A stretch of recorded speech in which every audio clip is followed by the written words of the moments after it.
งกุญแจพื้นฐานของเราคือ บางทีปาฏิหาริย์ दोस्तों तैयार हो जाओ कुछ दिल दहला देने वाली थाई हॉरर कहानियों के लिए। ये कहानियां उठ के आई है सीधा कब्रिस्तान से। मैंने देखी थी एक मूवी, नाम था ग्रेवयार्ड हॉरर, जिसके अंदर 4 डेमोनिक कहानियां हैं जो आपकी रातों की नींद उड़ा देंगी। थाई हॉरर की जो बात थोड़ी सी इंटरेस्टिंग होती है कि वो लोग अपनी मूवीज में गोर डालने से बिल्कुल नहीं डरते। माना कि सीजीआई थोड़ा लगता है कि फनी है, पर प्लॉट ट्विस्ट और कहानियां डरा देती है। एक कब्र से दूसरी कब्र में कूदेगी ये मूवी, तो आप लोग वीडियो को पूरा लास्ट तक देखना। मैं हूँ डेमोनिक आर्काइव्स जो लाकर देता हूँ सबसे श्रापित मूवीज के रिकैप। सब्सक्राइब करो, लाइक करो और शेयर करो। इंस्टा को फॉलो करो अगर मेरे से जुड़ना चाहते हो तो, क्योंकि अब हम बिना देर करते हुए डरने वाले हैं ग्रेवयार्ड हॉरर मूवी की 4 डेमोनिक कहानियों से।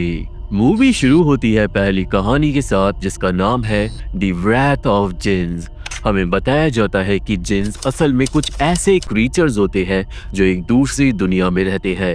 वो भूत नहीं होते, वो डीमंस भी नहीं होते, वो कोई और ही प्रजाति है जिसे इंसान समझ नहीं सकते।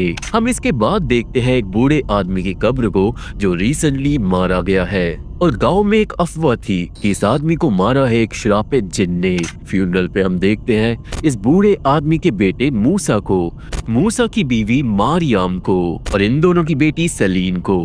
अब सिंस मूसा का फादर मर गया था तो उसकी माँ अकेली रह गई थी इस गांव में। बेसिकली अब मूसा को अपनी बीमार माँ का ख्याल रखना होगा, पर वो ऐसा करेगा कैसे क्योंकि वो रहता है शहर में। मूसा पे कोई चारा नहीं बचता और वो अपनी फैमिली के साथ गांव में आ जाता है परमानेंटली रहने के लिए, ताकि वो अपनी माँ का ख्याल रख सके।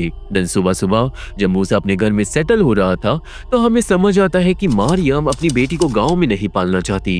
देन तभी एक टूटी हुई कील अपने आप हिलने लगती है। वो कील घुस जाती है सलीन के पैर में, वो हो जाती है घायल और हम समझ जाते हैं कि इस घर के अंदर है जिन। इतना ही नहीं, कोई चीज कॉन्स्टेंटली लोगों पे नजर रख रही थी। नेक्स्ट डे जब मारियम खाना बना रही थी तो उसे फील होता है कि जैसे उसके पीछे मूसा खड़ा हो, पर पीछे कोई भी नहीं था। मारियम को खाने की स्टीम के अंदर एक डेमोनिक चेहरा भी दिखाई देता है, जिससे वो अब डर गई थी। मारियम को संभालता है मूसा और मारियम पूछती है कि इस घर में अगर कुछ अजीब हो तो, पर मूसा को ऐसा कुछ भी नहीं पता था। इतना ही नहीं, मूसा आज रात काम से घर के बाहर ही रहेगा, तो ये सीधा सीधा इनविटेशन था एक श्रापित डेमोनिक रात का। उस दिन मार्केट में मूसा को पता चलता है उस अफवाह के बारे में कि कैसे उसके पापा को एक जिन ने मारा है। इस बात पे मूसा यकीन नहीं करता, पर दोस्तों मूसा के पापा की मौत जिंदा जलने की वजह से हुई थी। अब सिंस खुदकुशी करना इस्लामिक धर्म में पाप माना जाता है, तो गांव में कोई यकीन नहीं करता कि मूसा के पापा ने खुदकुशी करी है, क्योंकि वो काफी ज्यादा धार्मिक इंसान था। इस बात को मूसा भी सोचता है, पर वो ज्यादा ध्यान नहीं देता। सीन आता है मारियम पे जो मूसा की माँ की सफाई कर रही थी कि अचानक मूसा की माँ मारियम को पकड़ लेती है। वो डेमोनिक आवाज में बोलने लगती है कि वो मारियम को अपना बना लेगी। मारियम की तो हालत खराब हो जाती है और तभी आ जाती है सलीम। अचानक मूसा की माँ नॉर्मल हो गई थी और मारियम को लगता है कि शायद ये सब उसका सपना होगा, पर ऐसा नहीं था, क्योंकि मारियम के हाथ में रात तक आ जाता है एक अजीब सा घाव। छाले पड़ गए थे और बहुत ज्यादा बदबू आ रही थी उस घाव में से। तभी मारियम को घर में सुनाई देने लगती है धम धम की आवाज। वो आवाज के पीछे जाती है, जो हमेशा एक डम्ब डिसीजन होता है हॉरर मूवीज में, क्योंकि फिर अचानक पूरे घर में पैरानॉर्मल चीजें होने लगती है। वो जो जिन था वो अपनी मौजूदगी को बिल्कुल नहीं छिपा रहा था। जिन हमला कर देता है मारियम पे और वो भागकर छिप जाती है अपने कमरे में, पर आखिरकार वो एक सुपर नेचुरल एंटिटी से बचेगी कैसे। वो एंटिटी जल्दी ही दरवाजा खोल लेती है और मारियम पे अटैक कर देती है, पर ये अटैक ऐसा वैसा नहीं था, क्योंकि वो जिन इन दी एंड मारियम के साथ इंटीमेट हो जाता है, जिससे मारियम पूरी तरीके से हो जाती है पोजेस। अब अगली सुबह मूसा वापस आता है और उसे मिलती है मारियम बहुत ज्यादा बुरी हालत में, क्योंकि उसके पूरे शरीर पे वही डेमोनिक घाव आ गए थे। मोस्ट प्रोबेबली ये घाव दर्शा रहे थे कि मारियम कितनी ज्यादा पोजेस्ड है। मूसा हो जाता है परेशान और वो पूरे दिन अपनी वाइफ का ख्याल रखता है। उसने यहाँ पे डॉक्टरों की नहीं बुलाया मैं नहीं जानता, पर रात होते ही जिन हावी हो जाता है मारियम पे। पोजेस्ड मारियम अब अपने बिस्तर से गायब हो जाती है। मूसा जैसे ही ये नोटिस करता है, उसे दिखाई देती है मारियम घर से बाहर जाते हुए। वो भागता है अपनी बीवी के पीछे जो चले जाती है कब्रिस्तान में और खोदने लगती है मूसा के पापा की कब्र को। मूसा तुरंत मारियम को रोकता है, पर उसकी आवाज अब डिमोनिक हो गई थी। वो जिन मारियम के अंदर से बोल रहा था कि उसे कहीं नहीं जाना और वो हमेशा कब्रिस्तान में रहेगा मारियम के साथ। मारियम बहुत ज्यादा आक्रामक भी हो जाती है और वो गुस्से में उठा लेती है टूम्बस्टोन अपने पति को मारने के लिए। पर एंड टाइम पे सुबह सुबह की नमाज चलने लगती है। नमाज की आवाज से जिन मारियम के शरीर से निकल जाता है। मारियम हो जाती है बेहोश और मूसा फाइनली यकीन कर लेता है कि गांव वालों की बात सच थी। मूसा तुरंत अब जाता है एक मस्जिद में और वो बताता है सारी बातें अपने दोस्त सारिफ को। यहाँ पे सारिफ जिनों के बारे में कुछ बहुत इंटरेस्टिंग फैक्ट्स बताता है जो मुझे खुद नहीं पता थे। मैं आपके साथ उन्हें शेयर करता हूँ। दोस्तों, कुरान के हिसाब से जो हमारा क्रिएटर है ना, उसने हम इंसानों को बनाया था मिट्टी से, पर जिनों को बनाया था आग से। और हमारी क्रिएशन इसलिए हुई थी ताकि हम और जिन अपने क्रिएटर को वर्शिप कर सके। एनीवे, वापस जिनों पे आते हैं। जो जिन होते हैं वो भी इंसान की तरह जन्म लेते हैं और मरते हैं। वो भी इसी धरती पे रहते हैं, पर हम लोग उन्हें देख नहीं सकते, पर वो जिन लोग हमें देख सकते हैं। कुछ जिन्स अपने गॉड पे यकीन करते हैं, कुछ जिन्स नहीं करते, बिल्कुल इंसानों की तरह। और ये फैक्ट्स मुझे काफी इंटरेस्टिंग लगे। खैर, सारिफ बताता है कि जो जिन मूसा के घर में है वो उसकी बीवी को अपने साथ ले जाना चाहता है, पर सारिफ और एक प्रीस्ट मूसा की मदद करेंगे। प्रीस्ट अब मूसा के घर को जाकर ब्लेस करता है, पर ब्लेसिंग के वक्त मूसा की माँ के कमरे से डिमोनिक आवाजें आने लगती है। दरवाजा लॉक हो जाता है और मूसा भागता है अपनी माँ को बचाने। पर दोस्तों, यहाँ पे खुलेगा एक डिमोनिक राज। सारिफ यहाँ पे मूसा को रोक देता है और वो बताता है कि मूसा की माँ सालों पहले मर चुकी है। मूसा के पापा से भी पहले वो मर चुकी थी। ये बात मूसा के पापा ने मूसा को नहीं बताई थी, क्योंकि मूसा अपने पेरेंट्स से ज्यादा मतलब नहीं रखता था। और इसका मतलब जो घर में मूसा की माँ है वो है जिन, जो उसकी माँ के रूप में रह रहा था। ये पता चलते ही गेट खुलता है और सामने थी डिमोनिक माँ, जो अचानक हमला कर देती है तीनों लोगों पे। सारिफ जिनको लात मारता है, प्रीस्ट प्रेयर करता है, पर वो जिन अब इधर उधर भागकर तीनों को बुरी तरीके से डराने लगता है, मारने लगता है और आतंक मचा देता है। इन दी एंड प्रीस्ट एक होली चाकू से जिन को स्टैब करता है और वो जिन हो जाता है गायब। पर आखिर कब तक, क्योंकि जल्दी ही मारियम हो जाती है पोजेस्ड और वो सलीन को पकड़ लेती है। वो जिन मारियम के अंदर से बोलता है कि वो सलीन और मारियम दोनों को मार देगा। इतना ही नहीं, वो जिन मूसा को मैनिपुलेट कर कर खुदकुशी करने पे मजबूर कर देता है, पर सारिफ और प्रीस्ट उसे रोक देते हैं। इन दी एंड प्रेयर्स की वजह से जिन चले जाता है कुछ देर के लिए, और अब मूसा को कुछ करना था इससे पहले देर हो जाए। प्रीस्ट मूसा की डेस्परेशन देखकर उसे बताता है एक सुपरनैचुरल मेथड जिन को मारने का। दोस्तों, प्रीस्ट के हिसाब से मूसा जिन को मार सकता है प्रेयर से और होली वाटर से, पर जिन को मारने के लिए उसे जिनों की दुनिया में जाना होगा। वो दुनिया हमारी दुनिया जैसी ही होगी, पर वहाँ पे जिन रहते हैं। प्रीस्ट मूसा को उस दूसरी दुनिया में भेज सकता है और मूसा भी इंस्टेंटली मान जाता है अपने परिवार को बचाने के लिए। देन रात को होता है एक रिचुअल। मूसा अपनी बीवी के चारों ओर एक चावल का घेरा बना देता है ताकि जिन मारियम को पोजेस ना कर पाए, जिसके बाद प्रीस्ट और सारिफ मूसा को लिटा देते हैं एक कब्र में।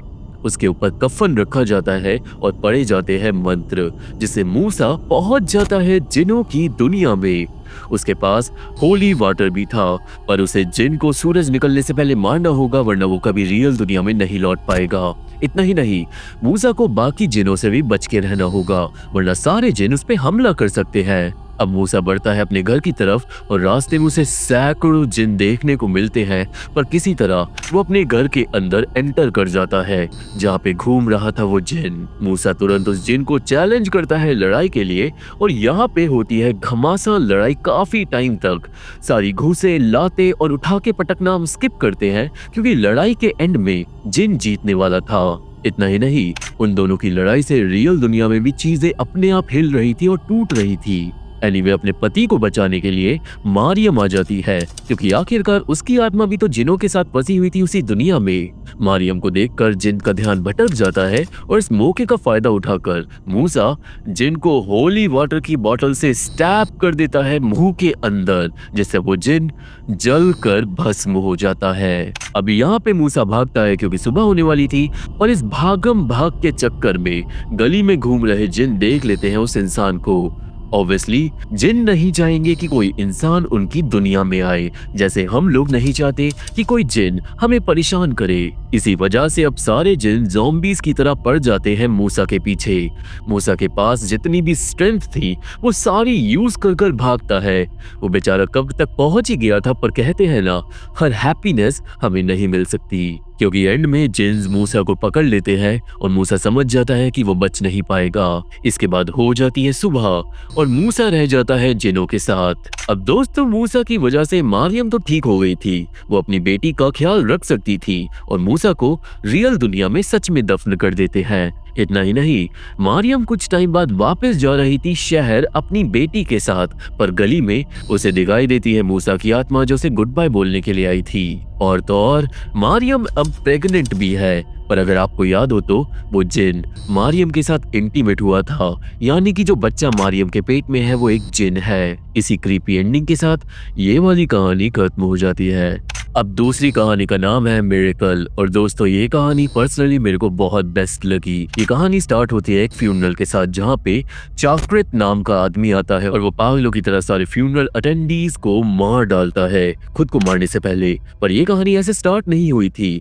हम जाते हैं थोड़ा पास्ट में, जहाँ पे एक चर्च में हम मिलते हैं चाकृत की पूरी फैमिली से, चाकृत की बीवी पन्नड़ा से, चाकृत की माँ मालवा से, और चाकृत की एक न्यू बॉर्न बच्ची भी थी। अब उस दिन चर्च में चाकृत प्रीस्ट के सामने रो रहा था। वो रो क्यों रहा था ये तो हमें आगे पता चलेगा, पर अचानक वो पहुंच जाता है अपने घर पे, जहाँ पे उसकी बीवी गायब हो गई थी। मालवा को भी नहीं पता था कि पन्नड़ा कहाँ पे है। एंड देन एक बार फिर से चाकृत जगह बदल लेता है और वो पहुंच जाता है एक मॉर्ग में, जहाँ पे पन्नड़ा मरी पड़ी थी। दोस्तों, असल में जितने भी सीन अभी हमने देखे वो सब कुछ असली नहीं था, वो सारी चीजें चाकृत के दिमाग में हो रही थी, पर क्यों हो रही थी उसका राज एंड में खुलेगा। बेसिकली कहानी की शुरुआत यहीं से होती है। पन्नड़ा मर चुकी है और चाकृत इस बात पे यकीन नहीं कर रहा। वो ब्लेम करने लगता है गॉड को, क्योंकि वो गॉड पे यकीन करता था। वो गॉड से भीख मांगता है कि प्लीज उसकी बीवी को जिंदा कर दो, प्लीज प्लीज प्लीज। वो मन्नतें बहुत ज्यादा देर तक मांगता है, पर उसकी मन्नत भगवान की जगह कोई और सुन लेता है। अचानक पन्नड़ा के मुंह पे आकर बैठ जाता है एक कीड़ा। चाकृत कीड़े को देख लेता है, वो कीड़ा हटाने जाता है, पर कीड़ा हो जाता है गायब और लाइट्स फ्लिकर होने लगती है। यहाँ से सीन आता है फ्यूनरल पे, और नहीं, रियल में चाकृत किसी को भी नहीं मारता, पर सिंस गॉड ने उसकी बीवी को नहीं बचाया तो वो होली बाइबल को फेंक कर उसे मारने जरूर लगता है। पर ऐसा करते ही कब्र के अंदर होने लगती है खटखट। सारे लोग बुरी तरीके से चौंक जाते हैं और चाकृत की आंखें फटी की फटी रह जाती है जब वो जाकर कफन खोलता है, क्योंकि उसकी बीवी जिंदा हो चुकी थी। ये था एक चमत्कार। डॉक्टर्स की एग्जामिनेशन से पता चलता है कि पन्नड़ा बिल्कुल नॉर्मल है, पर कोई नहीं जानता कि ये सब कैसे हुआ। अब उस रात को जब चाकृत सो रहा था तभी पन्नड़ा क्रीपी तरीके से क्रॉल कर आती है चाकृत के ऊपर। वो उसके साथ थोड़ा रोमांस करती है, पर देन वो बदल जाती है एक डीमन में, ये बोलकर कि कुछ चमत्कार भगवान की तरफ से नहीं होते, जिससे डर के चाकृत जाग जाता है, मतलब ये बस एक सपना था। अब अगली सुबह हम देखते हैं मालवा को, जो अंडे पी रही थी, पर उसकी गर्दन में दर्द होने लगता है। कुछ देर बाद उसे हो जाती है उल्टी और उसके गले में कुछ फंस गया था। वो हाथ डालकर उस चीज को बाहर निकालती है और वो चीज निकलती है काला सांप। मालवा की तो रूह कांप गई थी ये देखकर, पर जब चाकृत आता है तो वहाँ पे कुछ भी नहीं था। अब इस सबसे मालवा डर गई थी और वो उस रात को अपनी पोती को अपने कमरे में ही सुलाने का फैसला करती है, क्योंकि मालवा को अंदर से लग रहा था कि पन्नड़ा नहीं है। साथ ही साथ पन्नड़ा अपना असली रूप भी दिखा रही थी, क्योंकि रात में उसका हाथ बदल जाता है एक सांप के अंदर। देन पन्नड़ा जाकर अपने बच्चे को दूध पिलाने लगती है मालवा के कमरे में काफी ज्यादा ईविल तरीके से, और मालवा ये सब देख लेती है और वो समझ जाती है कि पन्नड़ा असल में कोई डीमन है। अब नेक्स्ट डे लंच पे अचानक आ जाता है चर्च का प्रीस्ट, जिसे मालवा ने बुलाया था, और प्रीस्ट सब कुछ जानता था जो घर में हो रहा है। बेसिकली प्रीस्ट का मकसद ये था कि वो पन्नड़ा के अंदर के डीमन को सामने बुलाए। सब कुछ नॉर्मल रहता है, पर लंच से पहले प्रीस्ट बोलता है प्रेयर करने की, और वो स्पेसिफिकली पन्नड़ा को बोलता है प्रेयर स्टार्ट करने के लिए। अब यहाँ पे बेचारा डीमन करता ही क्या, पन्नड़ा अपने हाथ से सबके हाथ पकड़ती है, सब लोग देन प्रेयर करना स्टार्ट करते हैं, और प्रीस्ट की सांसें फूल जाती है जब वो डीमन जीसस क्राइस्ट का नाम लेकर पढ़ने लगता है प्रेयर्स को, जिससे ये पता चलता है कि ये डीमन हद से ज्यादा शक्तिशाली है। देन प्रेयर्स खत्म होते ही अचानक सब कुछ ब्लैक हो जाता है और प्रीस्ट, मालवा और चाकृत पहुंच जाते हैं काली दुनिया के अंदर। उस काली दुनिया में मालवा को कुछ भी सुनाई नहीं दे रहा था, उसके हाथ टेबल पे जम गए थे। वहीं प्रीस्ट की आंखें डीमन ने सिल दी थी और चाकृत का मुंह भी। सबके हाथ टेबल पे सेटल हो गए थे, कोई हिल नहीं पा रहा था। डीमन का सच फाइनली सबके सामने आ गया था, पर वो डीमन अचानक मालवा के पेट को बुरी तरीके से फाड़ देता है और बाहर निकलता है एक बच्चे के रूप में। पेट फटने के बाद भी मालवा जिंदा थी, पर वो बच्चा धीरे धीरे बदल जाता है पन्नड़ा में, जिसकी जीभ एक सांप की तरह थी। डिमोनिक पन्नड़ा अपने पति के सामने ही उसकी मां को खा जाती है और यहाँ पे मालवा मारी जाती है, जिसके बाद पन्नड़ा क्रॉल करके पहुंचती है प्रीस्ट के पास। वो थोड़ी देर तक प्रीस्ट को डराती है, एंड देन सेम तरीके से चाकृत के सामने आ जाती है क्रॉल करके एक सांप की तरह, और बोलती है कि फाइनली तेरे को तेरी बीवी वापस मिल गई, क्योंकि भगवान ने नहीं, तेरी प्रेयर शैतान ने सुनी थी। पन्नड़ा चाकृत को देन खा जाती है एंड अचानक चाकृत वापस पहुंच जाता है मॉर्ग में अपनी बीवी की लाश के सामने।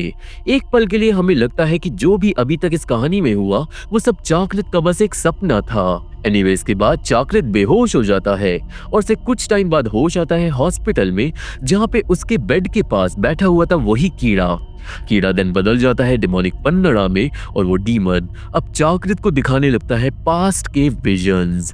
असल में दोस्तों, पास्ट में पन्नड़ा को एक गुंडे ने मोलेस्ट करा था चाकृत के सामने, और चाकृत बेचारा कुछ नहीं कर पाया था। पन्नड़ा इसलिए ही मारी गई थी, पर इस सब की कहीं ना कहीं शुरुआत हुई थी चाकृत से ही। असल में चाकृत लॉटरी जीत गया था और लॉटरी के पैसे हड़पने के लिए उसकी फैमिली के पीछे काफी सारे गुंडे पड़ गए थे। बेसिकली चाकृत की फैमिली में कुछ भी अच्छा नहीं हो रहा था पन्नड़ा की मौत से पहले। यही रीजन है कि कहानी की शुरुआत में चाकृत प्रीस्ट के सामने रो रहा था, और यही रीजन है कि पन्नड़ा के जिंदा होने के बाद भी चाकृत पन्नड़ा से ढंग से बात नहीं कर पा रहा था। ये पूरी कहानी में मैंने नोटिस करा था, पर मैं अब बता रहा हूँ। वो डीमन अब चाकृत को बोलता है कि वो अगर अपनी आत्मा डीमन को दे देगा तो डीमन पन्नड़ा की आत्मा को छोड़ देगा। ये सुनकर बेचारा चाकृत वही हॉस्पिटल में खुदकुशी कर लेता है, और एक बार सीन फिर से आता है पन्नड़ा के फ्यूनरल पे, जहाँ पे चाकृत गॉड से माफी मांग रहा था और मालवा अपने बेटे को कंफर्ट कर रही थी। मोस्ट प्रोबेबली ये लास्ट वाला सीन चाकृत के मरने के बाद हो रहा है। हमें पता नहीं चलता कि प्रीस्ट के साथ क्या हुआ, तो आप लोग अपनी थ्योरीज कमेंट में बता सकते हो कि क्या प्रीस्ट जिंदा बचा होगा या फिर नहीं। अब तीसरी कहानी का नाम है नेवर रेस्ट इन पीस, और ये कहानी काफी एक्शन वाली थी। स्टार्टिंग से ही ऐसा लग रहा था कि पता नहीं हो क्या रहा है कहानी में। हम मिलते हैं प्रीता नाम की लड़की से और उसकी छोटी बहन पन से, पर टेंशन मत लो, मैं सब कुछ इजी कर ही बताऊंगा। दोनों बहनें घायल थी एक जंगल में। प्रीता पन को संभाल रही थी और समझा रही थी कि सब ठीक होगा, पर दोस्तों इन दोनों बहनों के पीछे दो गुंडे पड़े थे। इतना ही नहीं, ये जंगल भूतों से भरा हुआ था।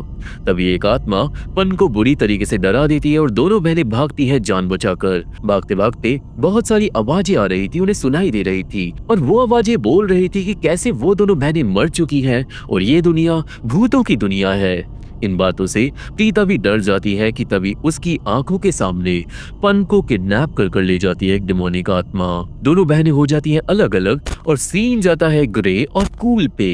ये दोनों वो गुंडे थे जो लड़कियों के पीछे पड़े थे, पर इस जंगल में कूल को भी जल्दी ही कुछ अजीब फील होने लगता है। देन अचानक ग्रे को दिखाई देती है एक आत्मा। वो आत्मा पे गोली चला देता है, पर वो गोली लग जाती है कूल के सर में और कूल ऑन द स्पॉट मारा जाता है। वही दूसरी तरफ प्रीता पन को काफी देर बाद ढूंढ लेती है। यहाँ पे प्रीता पन को पूछती है कि वो कहाँ चले गई थी, और दोस्तों पन के हिसाब से उसे एक आवाज सुनाई दे रही है जो पन को अपनी तरफ बुला रही है। वो आवाज क्या है ये पन नहीं जानती, पर वो आवाज सिर्फ पन को ही आ रही थी, प्रीता को नहीं आ रही थी। तभी अचानक ग्रे आकर दोनों बहनों पे गोली चला देता है। दोनों फिर से भागती हैं अपनी जान बचाकर और इस बार लकीली वो पहुंच जाती है एक रोड पे। पर सब कुछ इतनी आसानी से नहीं मिल सकता क्योंकि प्रीता को गोली लग गई थी। प्रीता भाग नहीं सकती थी और वो पन को अकेले ही भागने को बोलती है। ऑब्वियसली पन मना कर रही थी, पर बेचारी पे कोई चारा नहीं बचता क्योंकि पीछे से आ जाता है ग्रे। प्रीता यहाँ पे ग्रे से लड़ाई करती है और पन को भगा देती है।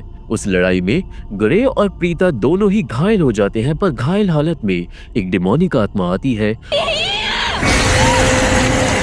और वो रूप ले लेती है प्रीता का।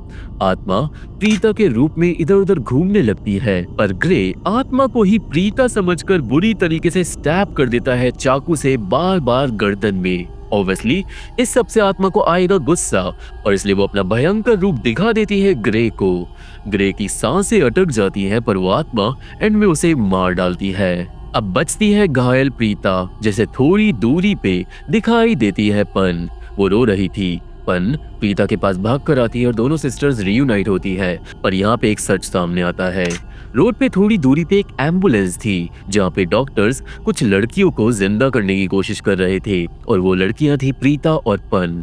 हमें पता चलता है कि इन दोनों बहनों को ग्रे और कूल ने किडनैप कर लिया था, पर उनकी गाड़ी का एक्सीडेंट हो गया था इस जंगल में। चारों लोग कोमा में चले गए थे और यही वजह है कि चारों की आत्माएं इस आत्माओं की दुनिया में फंसी हुई थी। यहाँ पे प्रीता समझ चुकी थी कि जो आवाजें पन को सुनाई दे रही थी वो डॉक्टर्स की आवाजें हैं और सिर्फ पन ही वापस जिंदा हो सकती है। प्रीता यहाँ पे अपनी बहन को जबरदस्ती वापस भेज देती है रियल दुनिया में, जहाँ पे ग्रे, कूल और प्रीता मारे जाते हैं। पन को होश आ जाता है, पर दोस्तों जब पन अपनी बहन को मरा हुआ देखती है ना तो उसे जिंदा रहने का मन नहीं करता, इसलिए एंड में पन अपनी सांसें छोड़ देती है और वो भी गिव अप कर देती है। देन जो लास्ट सीन था उसमें पन की आत्मा प्रीता की आत्मा से रियूनाइट होती है जंगल में और अब वो दोनों बहनें एक ही साथ इस जंगल में हमेशा घूमेंगी और यही था इस कहानी का एंड। दोस्तों वीडियो काफी लंबी है ना? 3 कहानियों में ही अराउंड 24-25 मिनट लग गए। वेल, क्या आपको याद है वो जापानी सीरीज जो मैंने बहुत टाइम पहले एक्सप्लेन करी थी पर अधूरी रह गई थी? उसका नाम था नोरोई वो आगेरू, यानी कि श्राप को बढ़ने दो।